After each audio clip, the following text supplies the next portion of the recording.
آلی اگر دلسوزی سری بنیامین می داشته خود در مرگ می داده که نه این دزدی را بعد توسط دلیل یا توسط شاهد ثبوت پیدا شود، بعد از این گرفته شود. شما محض باز یک مانا. دوم، بل سولت لکم انفسکم، وقتی دزدی در مصر شده قانونی مصر بعد سرش نافذ شود، نه قانونی که در اینجا نافذ میشه. شما را چی بلا زده بود که قانونی خدا برش میگه؟ با دسته خدا در گیر میده. خب معلوم شد که شما در مورد بنیامین یک کمی چی میکنی؟ بگوی غفلت و بی‌توجهی میکنی. خوشتان نبود زودی که در قانونی خدا برش بیان میکنی. سوم مسئله هست که بل سولت لکم انفسکم امرا. ای مردم، امی قانون شما که میگه که اینجا در کنعان نافذ است، یا قانونی شرعی خو نیست، یک قانونی مردم است.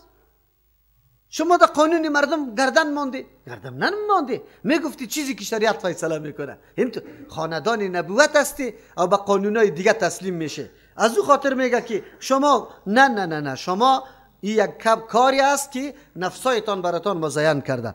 فصبر جمیل، صبر ما جمیل است. ما هیچ راه دیگری ندارم بجز از اینکه صبر بکنم و او صبر جمیل باشه. صبر جمیل او را میگه که به مخلوق اظهار شکایت نکنی. آن چیزی که تو درد سرت میه اموتور پنهان تیر میکنی، این صبر جمیل میگه. به الله خود عاجزی کردن و به مخلوق شکایت نکردن، این صبر جمیل میگه. یعقوب علیه السلام گپ یادی نیست که دو پسری که خیلی محبت قطش داره و تم توقع زیر داره که راه دعوت در پیش میبره، اردو از دستش میره و آلی پدری باشه که این را تحمل بتانه. اما انبیاء علیهم السلام ببینیم چقدر یک درس عظیم است برای ما و شما. اولاد است، مرتبه اول هم نه، مرتبه دوم است. اگر پدرای امروزی باشه یقین به الله بکو اگر یک ثانیه هم دیگه در خانه نشسته باشه از اموجا میگه که بری دیگه بچهای من استی حق استی.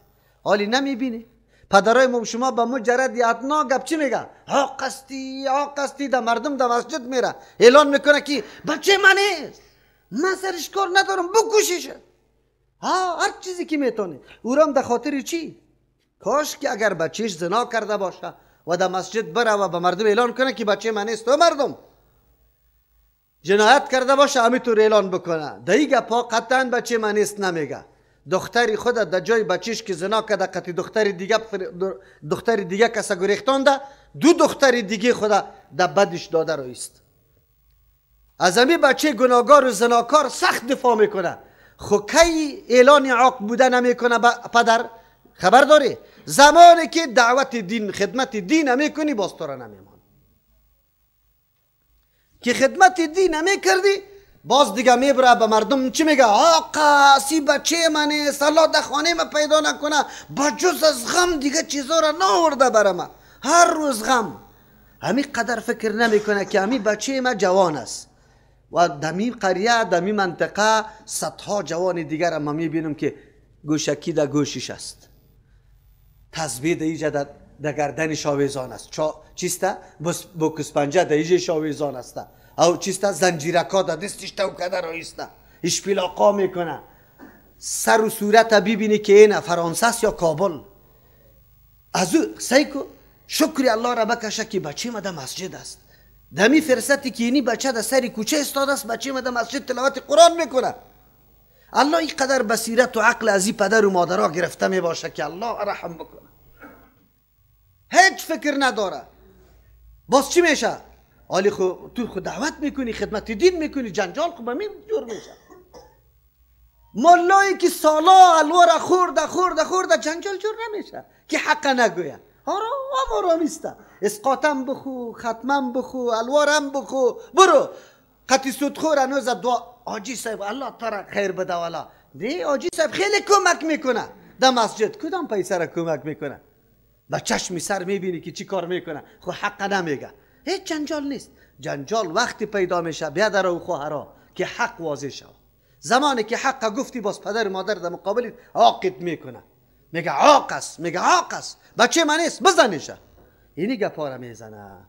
اما ای پدر و مادر، کاش که یک روز در قرآن کریم می نشستی، کاش که یک درس قرآن می شنیدی، یعقوب علیه السلام معامله عادی نیست. در حق دو فرزند جگرگوشش که خیلی محبوبیت داره، بچه ها در مقابلش تصمیم میگیره. یعقوب علیه السلام حتی بدعام نمیکنه که یا الله تباهش کن، حتی برش نمیگه که دیگه این خانه جایتان نیست. و پدر و مادر درس بگی، این داستانا به می خاطر است که تو درس بگیری. حتی در مورد فرزند دلبندش اولادای دیگهش اینی کارایی میکنه، نمیگه فقط فصبر جمیل، خدا به الله میسپاره، صبر میکنه. تو را چرا چی شده؟ کاش که در امور جنایت اگر همی کارا را بکنی من دستی تا بوسه میکنم، قدری تا میکنم، احترامی تا دارم که یقینا بچت نماز نخوانده، زنا کرده، دزدی کرده، به مردم همی اعلان بکنی. ها؟ لیکن همی بچه که میره نعوذ بالله پیدا میکنه به سود، پیدا میکنه به قمار، باور بکن همی دوست داری که پرسان نکن. خو اعلان در مقابل چی میشه؟ اعلان در مقابل خدمت دین و دعوت دین میشه. خود تو پدر و مادرم روز ان شاء الله در جان کندن میرسی، باز جواب الله را میگی که تو یک روز در این مورد فکر نکردی، یک روز سنجش نکردی که اولاد ما کدام اولاد است و چه قسم اولاد است. تو خوب بدان این درس است برای ما و شما. اولاد از خانه دور شده نمیتونه که دور کردیش در بدر کردی خدا. اولاد که بی سرنوشت شد، امیالی از تو حیا داره، از تو شرم داره. اگر رو را آزاد کردی گفتی که برو، اول چهار مردم عوام، مثل عوام چیست؟ 4 رای به شرعی میشه. او خانه کاشانه نداره، قطعی چند نفری لوپری دیگه یک جای بشه، گوی دزدی میکنه، گوی قمار میزنه، گوی یک جای، گوی دیگه جای. پدر و مادر همی سنجش نداره، همی کار را نمیکنه. اینی درس است. اولاد از خانه رانده نمیشه، اولاد باید تربیه بکنی، متوجه بسازی. چی میگه؟ عسى الله یأتینی بهم جمیعا. گپی از یار بیبی و سخن یعقوب علیه السلام بیبی عجیب است. و آمده که پدر بچه دزدی کرد، گرفتار شد دیگه، غلام از ابدی از او شد. اما یعقوب علیه السلام از رحمت الله ناامید نیست. چی یک درس عظیم است به انسان. وقتی که دوچار مشکلات زندگی میشی، دوچار مشکلات کدام مقاصد اهدافت میشی، راه سرت بند از فکر میکنی که هیچ جرا دیگری نیست. اما الله متعال برات درس میده که یعقوب علیه السلام بیبی در این عالمی که هیچ توقع نمیره، یوسف خو رفته، بنیامین هم رفت، لیکن او میگه عسى الله امید است آیات، یعنی که بیاره بهم ام کلی از یارا جمیعا تمام میشه، کلی گپا بیاره. به الله سخت نیست. الله متعال تو اسباب را مهیا میسازه کلگی را بیاره. چرا؟ انه هو العلیم الحکیم، یقینا الله علیم است، تمام رازها مصلحتها را میدونه. کدام تحولاتی که در روزگار میاد فراز نشه پیدا میشه، این مطابق علم الله متعال است. الله خوب میدونه که چی مصلحت است. الحکیم، تمامی کارهای الله به حکمت است، هیچ کارش بدون حکمت نیست، در او بسیار فواید میباشه. اینجا یعقوب علیه السلام میداره دی فکر شده که شاید الله متعال مورد امتحان مرا قرار بده و من باید حوصله خود از دست ندم. رنج خو برام رسیده، تکلیف خو برام رسیده، اما باز ما صبر جمیل میکنم. این در مورد اولاد، وقتی یعقوب علیه السلام در مورد اولاد، فقدان اولاد خود کنترل از دست نمیده. ما تو در راه دعوت دین چرا کنترل خود از دست بدیم که بیخی مایوس شویم که نه بس است دیگه، اینقدر دوید و مردم نشد دیگه، خلاص توبه توبه توبه، نخواد که مرا ببینی که ترجمه کنم یا نماز بدم. مولوی صاحبای ما چی میکنن؟ نه بس است دیگه. نه بس نگو، پیغمبران بس نگفته. پیغمبران از این مصیبت چپه شده در این مصیبت، از این مصیبت چپه شده در اون مصیبت، فقط مرحله به مرحله مصیبت، قدم به قدم مصیبت، اما دعوت به سوی دین الله را ترک نکرده. این درس بدانید. این داستان برای ما و شماست. این نمی پدر و مادر که عاق میکنه ما و شماست، دیگه کسا را عاق نمیکنه. از خانه رفتگی شماست، دیگه کسا را کس نمیروفانه. اوی که بگوی دلار میاره او را یقین بکو پایش بوسه میکنه. تو را که تو رواجش بند میکنی، عنعنهش بند میکنی، افتخاراتش بند میکنی که او میگه من ختم میگیرم، حاجی صاحب گفته مردم بیایا، ملک صاحب السلام علیکم حاجی صاحب، والا خیلی کش و فش باشه، ترنگ و ترنگ باشه، خورد و نوش باشه، باز پسان بگه که حاجی صاحب خیر ببینی با می ختمید، بسیار خوب ختم کرده بودی، بسیار خوب ختم، چرا گوشتش خیلی زیاد بود، ها بسیار خوب ختم کرده بودی. این آدم اینی را خوش داره.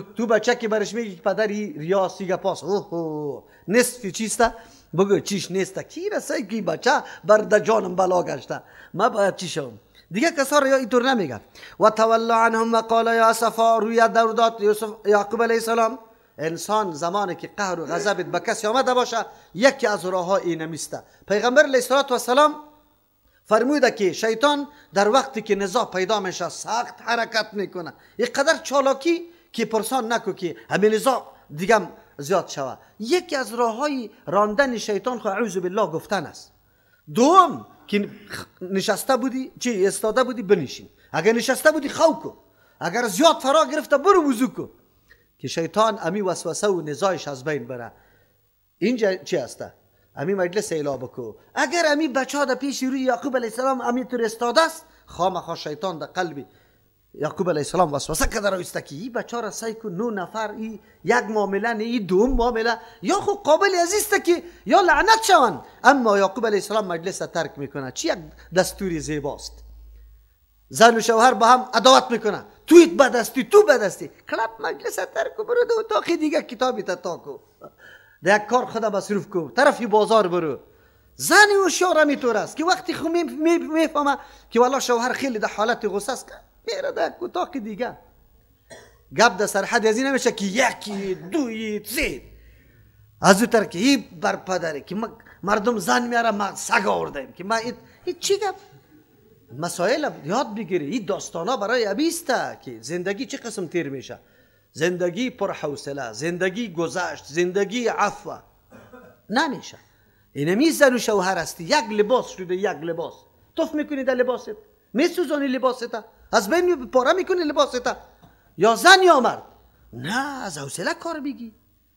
عفو بکو بخشش بکو سنجش کو بعد از او اموره بعد از او دعا بکو نماز خواندی دعا کو یا الله زندگی ما را درست بکنی ما هر دو که با هم یک جا شدیم الله خانواده درست سالم پاک به وجود بیار که سبب خدمت دینت شوه سبب خدمت مردم شوه این گپا نیسته فقط هر کس خود بالا میتراشه هر کس زن میگه ما بالا باشم مرد میگه ما بالا باشم هیچ کس حقوق پذیر نیست این تو نباشه مسئولیت پذیر باشه انسان سری خود بپذیره این درس است برای ما یعقوب علیه السلام مجلس ترک میکنه وگرنه غم کدام غم است و قال یا اسفا علی یوسف ای افسوس است این شکوه برای خالق است برای الله خود عاجزی میکنه که یا الله رحیم است از او خاطر یا اسفا ای حالی که بنیامین طرف رفت غم یوسف علیه السلام باز تازه شد باز غم یوسف برش میآید چرا یک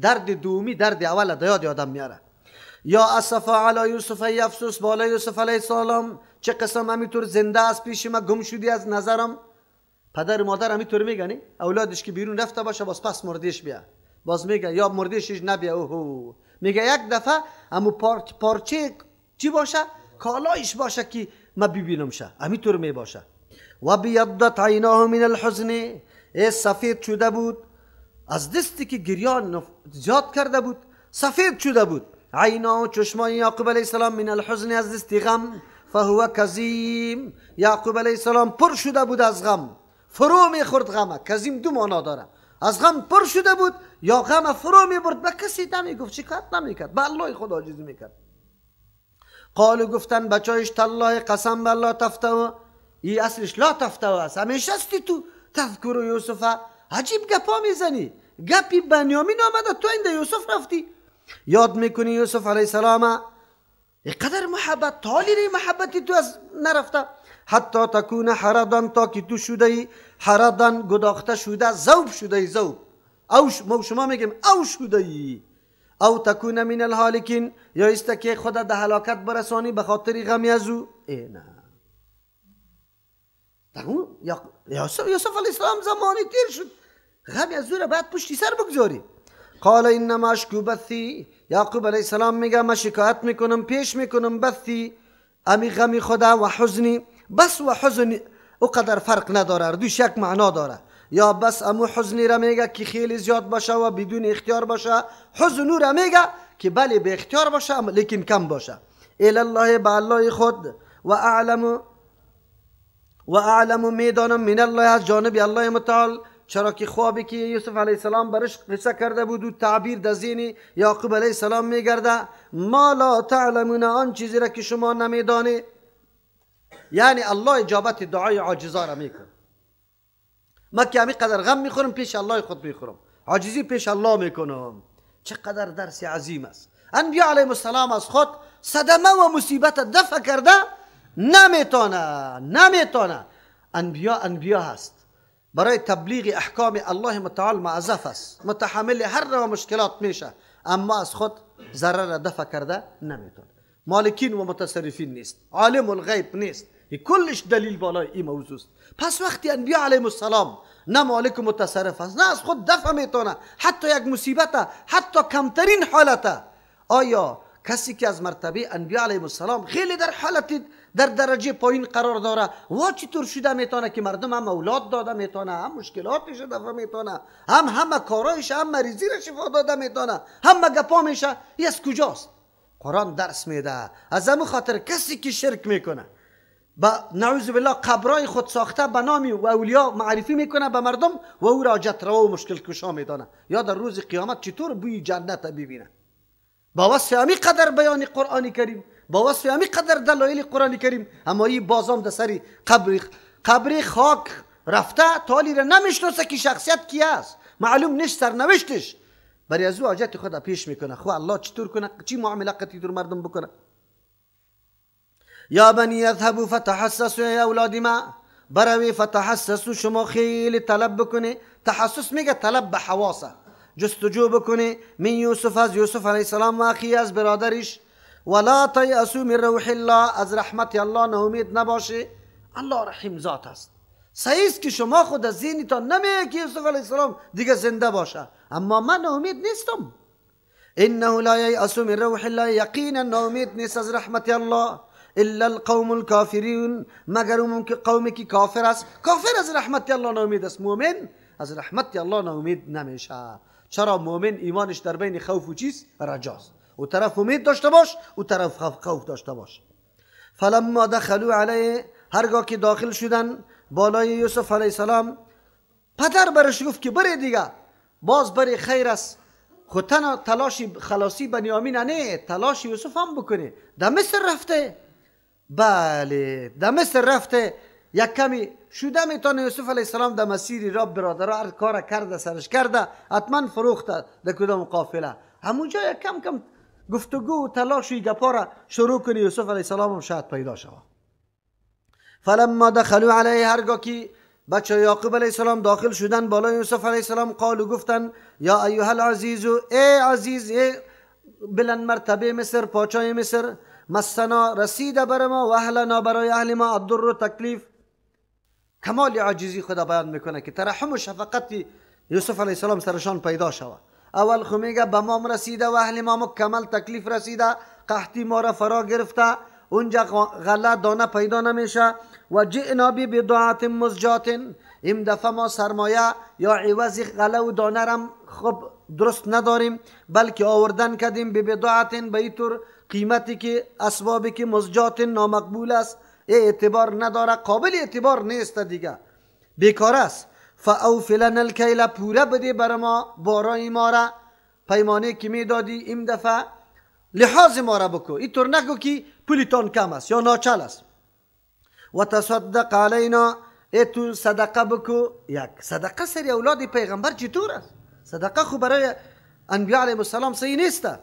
علما مفسرین میگه و تصدق علینا، یک کمی آسانگیری بکو بالای ما، نرخ رعایت بکو، امی چیزی بیکاری ما را در مقابل غله و دانه بپذیر، یک معنی است. دوم و تصدق علینا، برادری ما را که تو گرفتار کرده ای را سر ما صدقه کو، الاکو. ان الله یجزی المتصدقین، یقینا الله پاداش میده برای کسی که تصدق میکنه، یعنی به خاطر رضای الله، با وصف که هیچ نوع حق و حقوق بالایش کسی نداره، اما او احسان میکنه، الله ای اجر ضایع نمیکنه. قال هل علمتم ما فعلتم بیوسف، بله یوسف علیه السلام زمانی که حالات اهل برش قصه میکنه، یوسف علیه السلام سخت حالی دیگه یقینا، چرا که حالات عاجزی، اهل نبودن غله را، فقر و فاقگی را، غم و درد پدر این گپ ها برش بیان میشه. حالی دیگه یقینا یوسف علیه السلام نمیتونه که خود بگیره، گپ دیگه افشا میشه. قال هل علمتم ما فعلتم، میگه آیا شما خبر دارید چی معامله کردی به یوسف علیه السلام و اخی به برادرش، اذ انتم جاهلون. بله، یوسف علیه السلام حالی دیگه گپ در نهایت رسیده، بعد برادرها بشناسه، حقیقت واضح کنه برشان. اول برشان میگه که آیا میدانی، نمیگه که شما خو این تو کرده، از یا سوال میکنه یا را مورد استفهام قرار میده. کمال چی هست؟ احترام یوسف علیه السلام برای برادر است که حتی مستقیما مخاطب قرار نمیده که شما جنایتکار بوده. چی معامله با یوسف علیه السلام و برادرش کرده، نمیگه چی جنایت کرده، چی کاروایی کرده. او بعد از او دستی عذرشان هم بیان میکنه که برادرها شما ورخطا نشوی، خفه نشوی، عامل تمامی بدبختی ها جهالت.